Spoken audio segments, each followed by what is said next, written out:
So at this point, I think you've learned enough and you have enough examples to actually go off on your own and actually write your own Spark script from scratch. So here's a little challenge for you. What I'm going to do is give you some sample data that represents some fake e-commerce data. And what I'm going to give you is a comma-separated value list, where each row of the input data represents some customer ID, some item ID, and the amount spent by that customer on that item.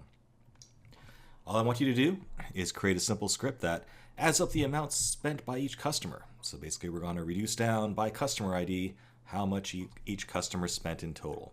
Pretty simple. I'm starting you off easy here, but I want you to get some confidence in actually writing Spark scripts from scratch using Scala, because you're probably new to Spark and you're probably new to Scala as well.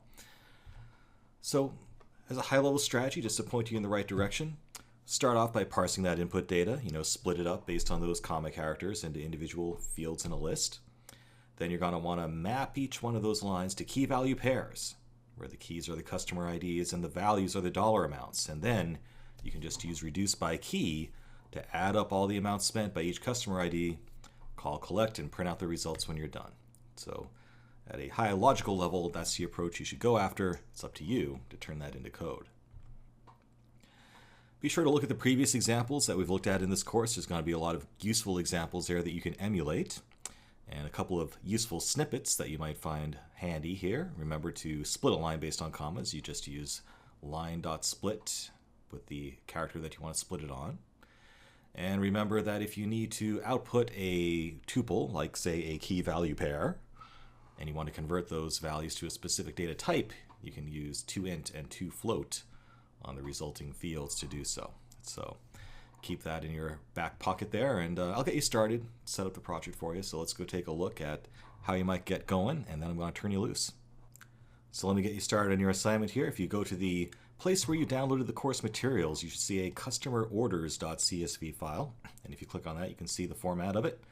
Again, it is customer ID, item ID, and amount spent. You only need 2 of those fields for this assignment.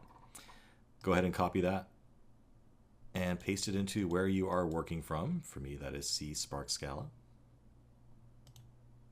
All right, so your data is in the right place. Remember, it is called customer-orders.csv when you're loading that file up. And go back to the Scala IDE.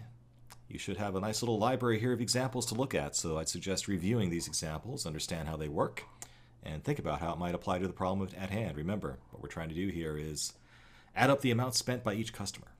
All right, so when you're ready to get started, just right-click on the package and say, instead of import, we're going to say new Scala object. Give it a name, like, I don't know, purchase by customer, whatever you want to call it. And that will give you a big, scary, empty object to fill in. So again, look at these other earlier examples to get started. Obviously you're going to want to import the stuff you need. It's one of the first things you do, add a main function, and what you do within that main function is what counts. So good luck. Have a go at it. In the next lecture, I'll show you my solution to the problem, and you can compare that to your solution. But do try this on your own. It's important to get some practice with this stuff. So go do your homework. See you in the next lecture.